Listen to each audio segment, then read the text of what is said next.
घाटकोपरमध्ये ठिकठिकाणी रामाचे फोटो लावण्यात आले, तर ठिकठिकाणी रामाचे फोटो कटआउट लावण्यात आल्याचा आरोप करण्यात आलाय।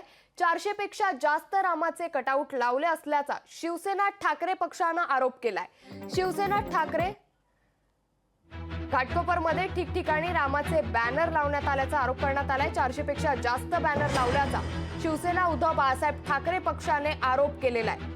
तर शिवसेना उद्धव बाळासाहेब ठाकरे पक्ष आणि राष्ट्रवादी शरदचंद्र पवार पक्षाने हा आरोप केलाय। निवडणूक आयोगाकडे याबाबतची तक्रारही दाखल करण्यात आली।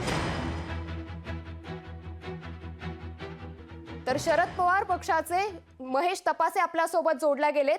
महेशजी, घाटकोपरमध्ये ठिकठिकाणी रामाचे कटआउट लावण्यात आल्याचा आरोप करण्यात आलाय, काय प्रतिक्रिया द्याल? आता ह्याने कोणाचे जरी कटआउट लावले तरी त्याचा उपयोग नाही, कारण रामच त्यांना दंडित करणार आहेत।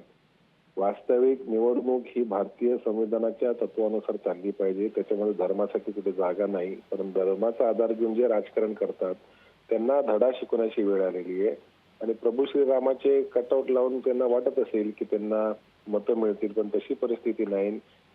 प्रभू श्रीराम यावेळेला न्याय आणि सत्य सोबत आहे, आणि त्याच्यामुळे मला खात्री आहे की प्रभू श्रीरामच त्यांचा न्याय निवाडा करतील। नक्कीच महेशजी, धन्यवाद आपण लोकशाही मराठीला दिलेल्या या प्रतिक्रियेबद्दल। तर घाटकोपरमध्ये ठिकठिकाणी रामाचे फोटो तसेच कटआउट लावण्यात आल्याचा आरोप करण्यात आलाय।